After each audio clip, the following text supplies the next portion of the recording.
வாக்காளர் சிறப்பு தீவிர திருத்தம் அச்சப்பட வேண்டாம். சென்னை ஹைகோர்ட்டில் தேர்தல் ஆணையம் உறுதி.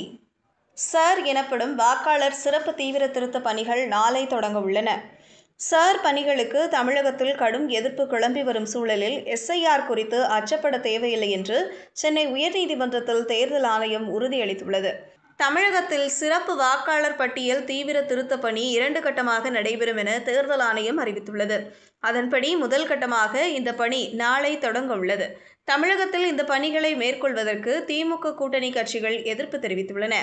இது தொடர்பாக அனைத்து கட்சி கூட்டம் நேற்று நடைபெற்றது. முதல்வர் மு.க.ஸ்டாலின் தலைமையில் சென்னை தியாகராய நகரில் உள்ள அக்கார்ட் ஹோட்டலில் இந்த கூட்டம் நடைபெற்றது.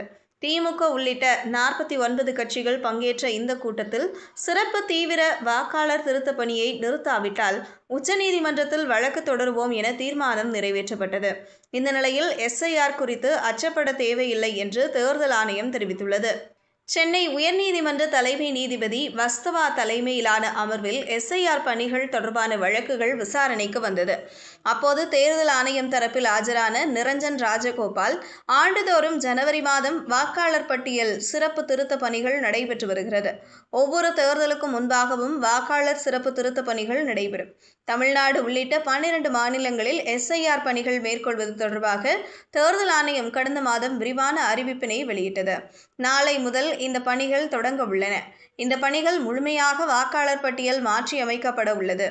ஒவ்வொரு வாக்காளருக்கும் படிவங்கள் வழங்கப்பட்டு வாக்காளர் சரிபார்ப்பு பூர்த்தி செய்ய படிவங்களை சரிபார்த்து டிசம்பர் மாதம் 9ஆம் தேதி சிறப்பு தீவிர திருத்த பணிகள் அடிப்படையில் வரைவு வாக்காளர் பட்டியல் வெளியிடப்படும் எனவும், அப்போது அந்த பட்டியலில் ஆட்சேபனைகள் எதுவும் இருந்தால் அதை தெரிவிக்கலாம் எனவும், பிப்ரவரி மாதம்தான் இறுதி வாக்காளர் பட்டியல் வெளியாகும். அதுவரை கால அவகாசம் உள்ளது.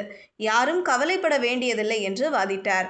1959ஆம் ஆண்டுக்கு பிறகு 10 முறை இந்த பணிகள் நடைபெற்றுள்ளது. தமிழகத்தில் கடைசியாக 2005ஆம் ஆண்டு நடைபெற்றது எனவும் அவர் தெரிவித்தார். இதன் மூலம் எஸ்ஐஆர் குறித்து அச்சப்பட தேவையில்லை என்பதை தேர்தல் ஆணையம் உயர்நீதிமன்றத்தில் அதிகாரப்பூர்வமாக தனது வாதத்தில் கூறியுள்ளது.